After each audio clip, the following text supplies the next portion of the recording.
Welcome everyone in the new episode of myth cracked, जहां हम investigate करेंगे should knees go past the toes in squat और not. और यही myth बहुत कॉमन है हमारे आजकल के पर्सनल ट्रेनिंग सर्कल्स। लोगों के दिमाग में बहुत ज्यादा मिसअंडरस्टैंडिंग क्रिएट हो रही है without any real thoughtful consideration of science.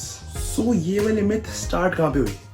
मेरे अकॉर्डिंग ये ओरिजिनेट हुई 1972 की एक स्टडी में, जहाँ पे उन्होंने ये बताया कि अगर हम अपनी नी को टोज से आगे ले जाएंगे तो हमारी टिबिया फेमोरल जॉइंट पे एक शियर फोर्सेस पड़ जाएंगी।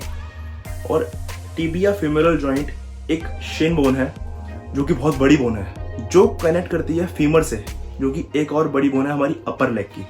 और शियर फोर्सेस से इनका मतलब है जो कि टिबिया फेमोरल जॉइंट को आगे पुश करती है और फीमर को पीछे पुल करती है। और अगर ये लगातार करते जाए तो हमारे नी पेन के चांस रहते हैं, और अगर एक्सट्रीम हो जाए तो ACL टीयर्स, ऐसा उन्होंने अपनी स्टडी में लिखा था। तो ये तो थी 1972 की स्टडी, लेकिन अब रीसेंट स्टडी ने भी इस कॉन्टेक्स्ट के अगेंस्ट ही लिखा है। उन्होंने ये कहा कि अगर स्क्वाट डेप्थ कंट्रोल ना करे और टोज को नीज से आगे ले जाए तो शियर फोर्सेस की वजह से इंजरी के चांस बढ़ जाते हैं due to a very upright posture. So अब अगर मैं पेपर साइड रख दूं और मोस्ट कॉमन सेंसली बात करूं तो आई थिंक कि knees can clearly go past the toes without causing any of the issues. For example, हम जब स्टेयर्स चढ़ रहे होते हैं हमारी नीज हमेशा टोज को पास करती हैं। उससे जिंदगी में कभी हमें आज तक कोई पेन नहीं हुआ अगर हमारी नीज हेल्दी है। और स्पोर्ट्स की बात करें तो ओलंपिक लिफ्ट्स में आपको बहुत ज्यादा ही एक्सट्रीम एंगल ऑफ नी देखने को मिल जाता है, जहां पे एथलीट की नीज कुछ ज्यादा ही क्रॉस कर रही होती है टोज को, पर उससे आज तक किसी एथलीट को कोई इंजरी नहीं हुई है। बट जो मेन पॉइंट मैं यहाँ रखना चाह रहा हूँ कि हमें कभी भी किसी मल्टी जॉइंट मूवमेंट्स पर ये टेक्निक गाइडलाइंस नहीं लगानी चाहिए। लाइक स्क्वाट्स, सब यहाँ पे सिर्फ नी जॉइंट या फिर नी का ही ध्यान रखते हैं, लेकिन सबको पता है कि इसके अंदर हिप भी इन्वॉल्व होता है, हिप जॉइंट भी इन्वॉल्व होता है, सब उसको इग्नोर कर देते हैं। अब इसी तरह एक 2003 की स्टडी में उन्होंने ये बताया कि हिप और नी जॉइंट को दो वेरिएशंस में, एक में नीज टोज को पास कर रही थी और सेकंड में उन्होंने एक वुडन ब्लॉक रख दिया कि नी आगे ट्रैवल ना करे, और दोनों ही केस में स्क्वाट पैरेलल करना था। और एज एक्सपेक्टेड, जिसमें नी टोज को पास कर रही थी उसमें सब्जेक्ट अच्छे से हर जॉइंट को रोटेट कर पा रहा था और काफ़ी डिफरेंस था न्यूटन मीटर्स का।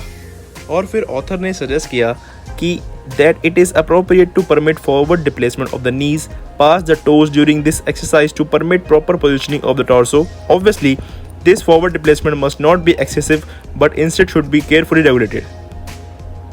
और जैसा कि आप इस इमेज में देख रहे हैं, जब नी को रिस्ट्रिक्ट किया एक वुडन ब्लॉक से, उसकी वजह से लिफ्टर को काफ़ी आगे लीन करना पड़ा और मैक्सिमम स्ट्रेन बैक और हिप जॉइंट्स पर आ गया। और मेरे लिए ये बिल्कुल ही अनरीजनेबल है कि हम ज़रा सा नी को रोक लें और सारी शियर फोर्सेस इतनी बढ़ जाएं कि हमारी लोअर बैक ही ख़त्म हो जाए। सो अब अगर मैं इसे थोड़ा सा और एक्शनेबल बनाऊं, a good squat should have this main few criterias. So first, हमारी हील्स फर्मली ग्राउंडेड होनी चाहिए।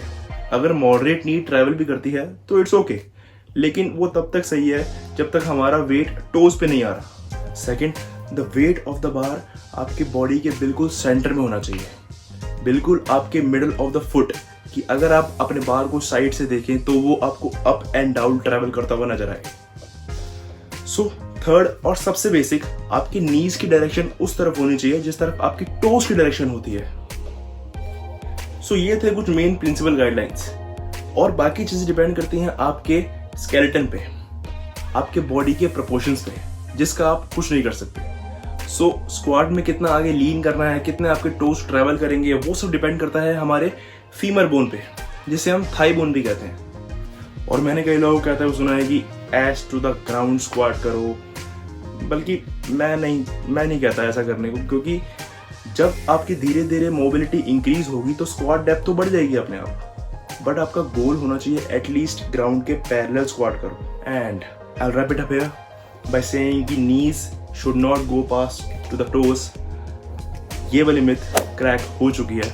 और ये भी सच है कि ये हर एक्सरसाइज में अप्लाई नहीं होता। लाइक लंजेस, वहाँ आपको ध्यान रखना चाहिए कि आपकी नी ज़्यादा आगे ट्रैवल ना करे, क्योंकि उसमें आप थोड़ा ज़्यादा अपराइट पोस्चर मेंटेन कर सकते हैं। So that's on my side. Thank you so much. Stay fit, keep lifting.